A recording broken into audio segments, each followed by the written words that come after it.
Hi everyone! I wanted to first of all talk to you a little bit about what you can expect to be coming up this year and also show you the things that I have made while I've not been online.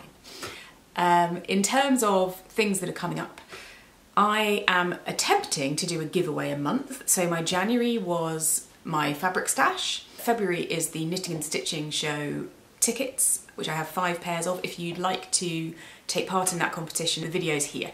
So all of the terms and timings and what you need to do to enter are up there. And I've got another one lined up for March, and then I'm hoping to have them lined up for the rest of the year. So do subscribe, because you guys actually have the chance of getting some stuff. And I know it's been very UK centric so far. That will not always be the case. So please stay tuned and subscribe if you haven't, even if you're abroad, because I'm hoping I'll be able to give you some stuff too. I'm also hoping to do some more in-focus style videos of some of the things I'm making that will take a little bit more time. So a little bit like the Saree dress, which if you haven't seen it, it's up here.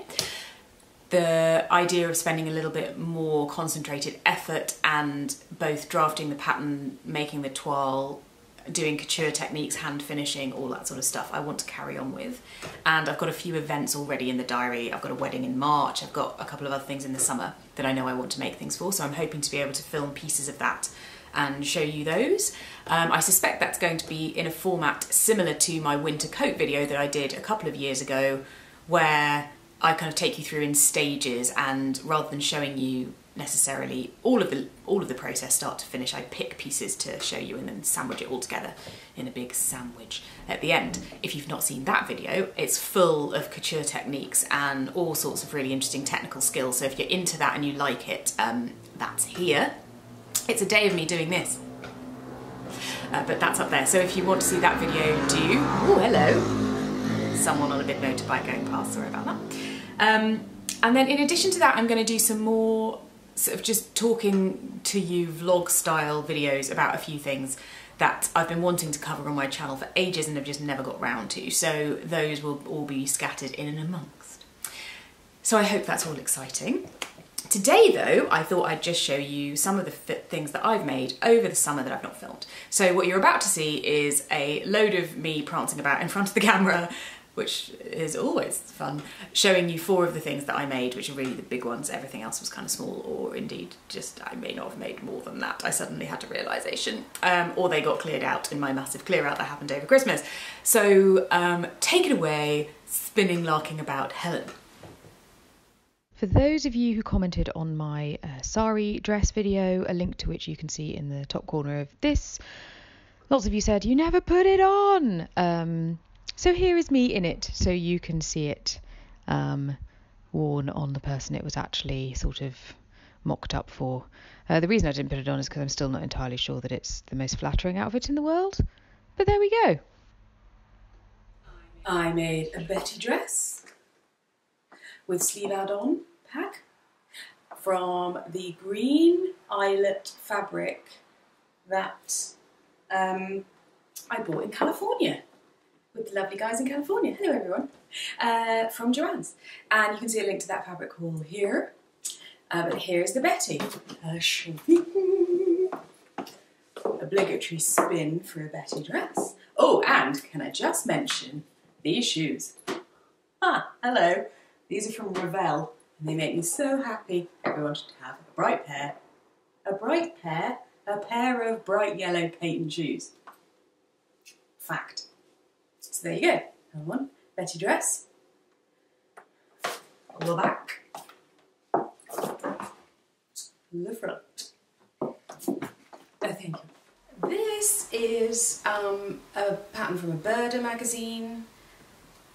The exact one I couldn't just find when I was looking through my collection, so I shall write it on the screen for you, because I've got it noted down somewhere. And I saw this and loved it. They've got it as a wedding dress in their magazine. It's really lovely. It's got pleaty, swishy bottom. And I put an exposed zip in the back, which was really easy and great because it's metal, so they don't break. Quite a lot of work went into this. It's lined, it's got a lot of panelling in it, so there's quite a lot of piecing, but I think it's really lovely and it's a great pattern. It's available individually on the Birder site, like all of their patterns from their magazines, so I'll pop a link in the description box. And this I made in luxury crepe from Sew Over It, which is just amazing, and they do in a load of colours, and it's wonderful to work with, and it feels incredible, and it's really lovely quality, and it washes really well. I mean, there's nothing not to like. And for the possibility of party dress, because I wear this to work all the time, I also made a little belt. Very simple, just a strip of fabric, just a fabric belt, and then I hand sewed this little cluster of beads onto the front, so you can go a little bit more bling were you to wish to do so. So yes, another green dress. There's clearly a theme for summer last year. Yeah, wear this one a lot. I think I might make another one. Could look really cool in wool. You could do a really lovely winter version of this. It's January, so there's still time to wear that. I mean, let's be honest, in England, you can wear that in the summer. So there we go. Forgive my terrible bow tie at the back because it will not be very neat. But yeah, bird pattern will link in the description box, and I will also link to the Sew Over It fabric as always. If you wished to make something similar, there you can. It's not green! I know, you're thinking what happened? We were on a theme here. You've ruined it. You've gone orange. It's true, I have. That has happened. This is the Sew Over It Kate dress, which they released in their last Work to Weekend book, which was their last ebook, which was Work to Weekend. Is that right? Yes, Work to Weekend. And this is the Kate dress, which I made out of this lovely viscose crepe that I bought from Fab Work Mills. And if you saw my giveaway that happened in January, I gave away what was left. It's lovely because it does this amazing, the drapiness. Oh, see, I haven't made time I can do that. It swings a lot. Swing, swing, swing. And the dress is just lovely. I'm into my shirts right now. I've decided I need more shirts in my life. I haven't made a shirt really before, so this was my first proper attempt, and it's great. So yeah, I wear this all the time. It's wonderful, and I love it. That is all there is to say. Apart from construction. So there's sleeves, cuffs on sleeves, covered bucket placket.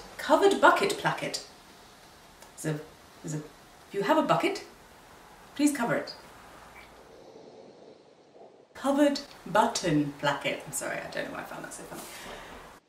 Waist seam, and then panel skirt with little slits in the bottom. And yeah, it's super great. I love it. So that was the other thing. So I think that's most of them. Saree dress took up lots of time. Betty dress. I literally just put these on. I can't remember them. Betty dress in the green. Bird pattern in the green, and this in the orange. I may have made a couple of other things. Oh yeah, I've got the Fehr dress, haven't I? Yeah, I'm going to put that on. Okay, next.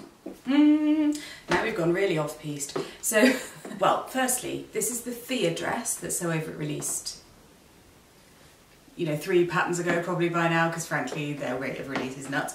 But it was sort of, in my brain, it was recently. And it's not the normal thing that I would make or wear, but I'm getting quite into my big, like, slightly more flabby outfits. It's not a flabby dress, but you know what I mean. Yeah, so it's a cocoon shape, which I don't normally wear. I'm normally quite in the fitted category, as you could probably tell from the previous things I've shown you. But I just thought, actually, their heather dress, which they released the year before, I wear quite a lot, and it's a nice, I thought, just comfortable, and boy is it comfortable. It is also not finished. For the eagle-eyed amongst you, you will see that I have not yet done the cuffs or the hem. You can almost not see the hem. It's really up a bit, but I've been wearing it like this out, so frankly, I'm not going to hem it just in this video. It would be insincere of me to do so. Anyway, this is the Fehr dress. So it's a cocoon shape, so it's kind of basically just a big bag. Like a cat in a bag. It's just a big bag. And I can't, it's got a drop sleeve, so there's a seam here that you put it's a raglan, like a kimono sleeve, sorry. And then you attach the extras, so you could have it short sleeved, I guess, if you wanted to. This fabric I bought 3 years ago, and I think I got it from the Knitting and Stitching show, and I bought it from